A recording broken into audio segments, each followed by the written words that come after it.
Sistem pemerintahannya kacau, sering dilanda bencana alam, penduduknya sangat padat, pendidikan sulit dijangkau, pengangguran merajalela. Dan begitulah segudang masalah yang dihadapi oleh negara Bangladesh.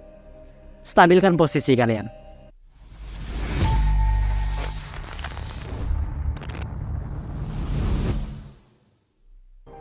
Bangladesh.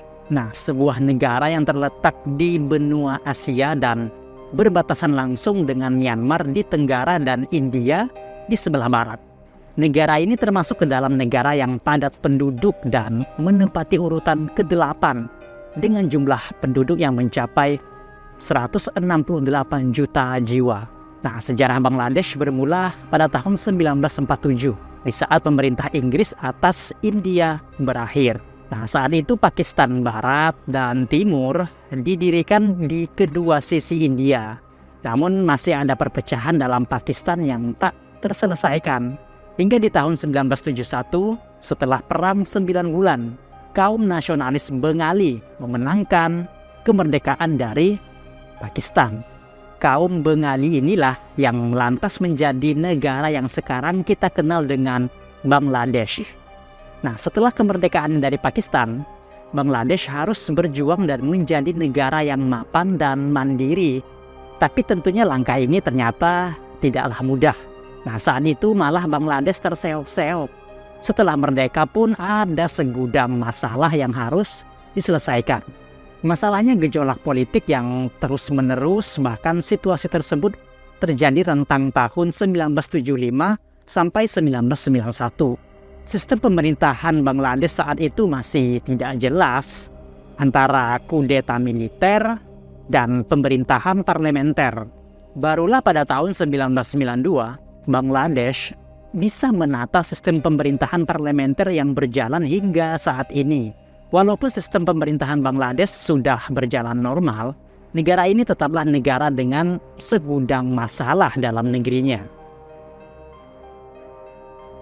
Tidak ada satupun negara dapat menghindari adanya perdagangan manusia, termasuk Bangladesh. Perdagangan manusia di Bangladesh umumnya ditujukan untuk menjadi pekerja seks komersial dan kerja paksa.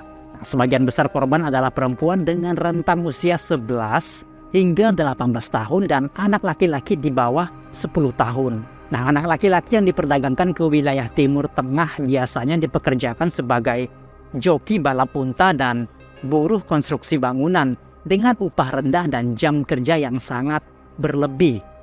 Dan tidak jarang yang berakhir dengan kematian. Perdagangan manusia di Bangladesh terus meningkat tiap tahunnya. Angka korban perdagangan manusia dari Bangladesh menuju India mencapai 50.000 di tahun 2016. Pada tahun 2014, pemerintah Bangladesh ini melakukan penyelidikan ada 146 kasus perdagangan manusia untuk seks dan 12 kasus untuk kerja paksa. Nah, pada tahun 2014, pemerintah Bangladesh ini mulai menyelidiki ada sekitar 146 kasus perdagangan manusia untuk seks dan 12 kasus untuk kerja paksa. Nah, jumlah ini meningkat di tahun 2015, di mana pemerintah Bangladesh menemukan kasus perdagangan manusia dengan tujuan eksploitasi seks komersial sebanyak 181 kasus dan 265 kasus untuk perdagangan manusia dengan tujuan kerja paksa. Tahun selanjutnya, angka ini mengalami penurunan menjadi 122 kasus perdagangan manusia untuk eksploitasi seks dan untuk kerja paksa sebanyak 168 kasus. Nah, perdagangan manusia di Bangladesh tidak hanya dipasok dari penduduk Bangladesh saja, melainkan juga dari pengungsi Rohingya.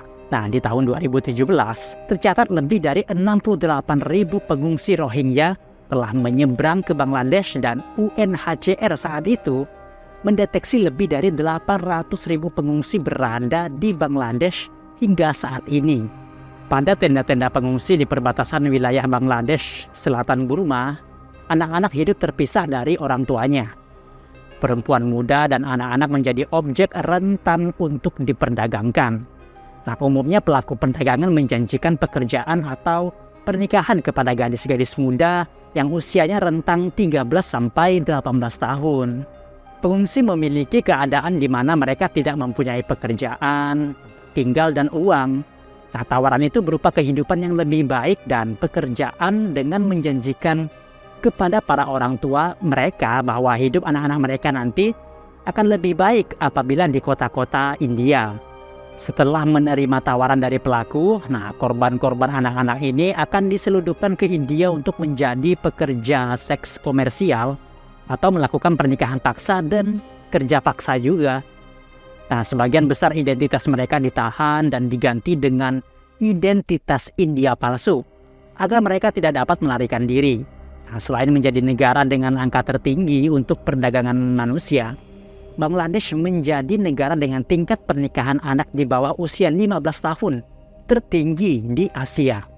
Di tahun 2016, sebanyak 52% perempuan Bangladesh menikah di bawah usia 18 tahun dan 18% lainnya menikah di bawah usia 15 tahun. Nah, beberapa pejabat setempat di Bangladesh menerima suap untuk memasukkan akte kelahiran perempuan muda. Pada November 2017, pemerintah Bangladesh menyetujui rancangan undang-undang pernikahan anak usia di bawah 18 tahun dengan keadaan khusus, seperti hamil di luar nikah misalnya. Tidak ada batasan usia minimal dalam undang-undang tersebut, sehingga menimbulkan kekhawatiran penyalahgunaan terhadap pernikahan dan tidak terpenuhinya hak-hak anak Bangladesh. Kemiskinan membuat penduduk yang terjerumus dalam perdagangan manusia memilih untuk bertahan demi membantu perekonomian keluarga di tempat mereka berasal. Beberapa orang tua yang melacak keberadaan anaknya membayar tebusan yang sangat tinggi untuk mendapatkan anaknya mereka kembali dengan menjual harta benda mereka, lalu berakhir dengan kemiskinan yang lebih buruk. Nah, tidak jarang korban memilih untuk kembali ke dalam perdagangan manusia karena terlilit hutang. Nah, beberapa hukum dan peraturan Bangladesh terkait perdagangan manusia telah berjalan. Akan tetapi pelaksanaannya sulit di masyarakat. Beberapa orang tua korban perdagangan manusia dengan tujuan seks komersial terkadang menutup-nutupi penyelidikan terhadap korban karena kejahatan yang terjadi dianggap sebagai aib keluarga. Nah, beberapa korban bahkan tidak diterima kembali dalam keluarga dengan alasan akan lebih menyulitkan perekonomian keluarga, memberikan aib bagi keluarga, atau anggapan hidup di luar jauh lebih baik daripada di desa. Tingkat kemiskinan yang tinggi juga menjadi masalah serius di Bangladesh. Menurut Bank Dunia, sekitar 20,5% populasi Bangladesh hidup di bawah garis kemiskinan pada tahun 2020. Masalah ketimpangan sosial dan pengangguran juga menjadi pekerjaan rumah bagi pemerintah setempat. Nah, selain itu, kelas bawah di Bangladesh masih mengalami kesulitan terhadap akses pendidikan. Nah, kesenjangan ekonomi sekaligus berdampak pada kesenjangan pendidikan. Nah, sangat banyak daerah-daerah terpencil di Bangladesh yang memiliki fasilitas pendidikan rendah. Ini membuat SDM di Bangladesh ikut rendah yang secara langsung membuat tingkat kemiskinan di Bangladesh makin meningkat. Ada kesenjangan yang lebar antara warga kelas atas dan warga kelas bawah di Bangladesh. Ini sebagian besar disebabkan oleh kota-kota besar seperti ibu kota Bangladesh, Dhaka, yang menjadi pusat kota metropolitan. Kekayaan dan pembangunan terpusat atau terkonsentrasi di kota-kota besar dan semakin menjauhkan orang dari daerah miskin. Orang-orang di luar daerah-daerah ini menjadi lebih miskin. Distribusi barang difokuskan pada kota-kota besar sehingga masyarakat di daerah pedesaan semakin sulit untuk mencari nafkah. Meskipun Bangladesh mencoba mengupayakan untuk keluar dari belenggu kemiskinan dalam beberapa tahun terakhir, kelas bawah di Bangladesh masih mengalami kesulitan terhadap akses pendidikan. Nah, kesenjangan ekonomi sekaligus berdampak pada kesenjangan pendidikan. Lebih banyak daerah yang memiliki fasilitas pendidikan rendah. Ini membuat SDM di Bangladesh ikut rendah.